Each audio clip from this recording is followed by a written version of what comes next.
Whitewater Independent Counsel Ken Starr with us now. Ken, always good to see you. Why do you say that? Hey, thanks, Neil. Well, I say that because impeachment is doomed to fail given what we know. Now, obviously, the facts are flowing in. In the history of the country, obviously, presidential efforts to impeach do not work.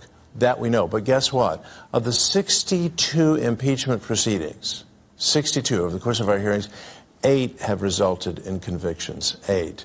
This is not going to result in a conviction. And so why are we on the impeachment train? We should be on the oversight train and quit calling it impeachment, especially since there really is something quite profoundly wrong under our Constitution to call it impeachment, that we're on a formal impeachment inquiry.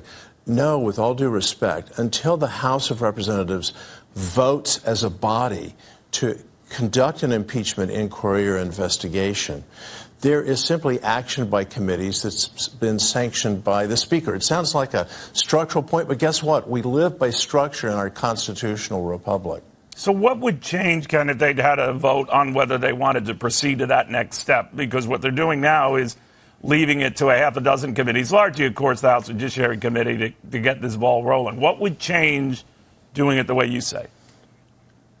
First of all, there would be a formal action by the House resulting in, if there's any court fight, then a federal judge or a court of appeals or the Supreme Court knows this is the action of the people's House, not of the Speaker saying, I hereby smile on what these different oversight committees are doing. It would also have the practical effect of centralizing the inquiry as opposed to this balkanized approach that seems to be getting underway in the House Judiciary Committee, as we saw in the Clinton inquiry years ago.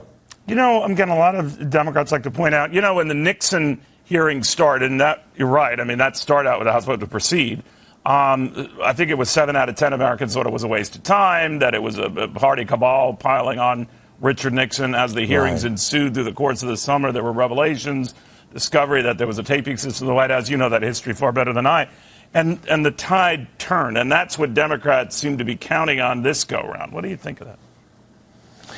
Well, that's right. But the tide turned when it became clear that there were White House tapes, as you said. And by the way, that was not revealed by the House Judiciary Committee, but by an oversight committee, the Senate Select Committee. But leave and that by the way, that was aside. Somebody just blurted it out in the course of remarks, right? I mean, but go ahead. In the course of a deposition. That's how that came to be known. We now know the basic facts, or at least we think we know the basic facts, because the president, wisely or no, released the transcript. That's what this is all about. The interpretation of that conversation that the president had with the president. But is there anything Ukraine. in that transcript, Ken, that troubles you? Forget about it being impeachable or not.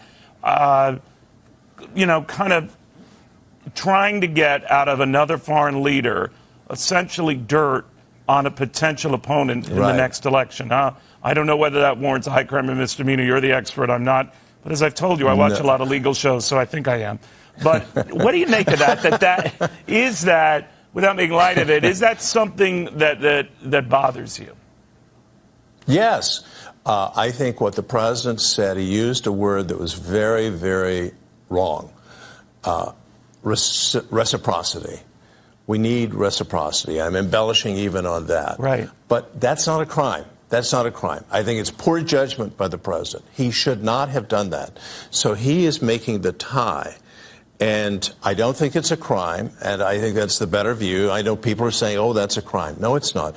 But even if it is, guess what? The Clinton investigation and impeachment tells you can be guilty of perjury. There's no suggestion of perjury. You can be guilty of obstruction of justice. There's no obstruction of justice. And we're still not going to remove this individual from office. Once again, the president has taken action that reflects his instincts, and sometimes his instincts get him into trouble. And it's very unfortunate. So, yes, I was troubled by that. Okay. When you look at the entirety, and I've studied the transcript very briefly, the whole transcript is about, hey, this is great. We're working toward honest government together. We're collaborating. And here's something that's very, I think, unfortunate in the revelation of this, and that is lots of criticism by both of these leaders, our president, the president of Ukraine, of Angela Merkel by name. Emmanuel Macron by name, of the European Union. These are confidential conversations. Yeah, that's the So collateral entire damage. That comes to light Right. when this comes to light. Ken Right. Starr, Right. always good having you. Thanks for coming in on a Saturday, no less. Always good seeing you. Good to see you.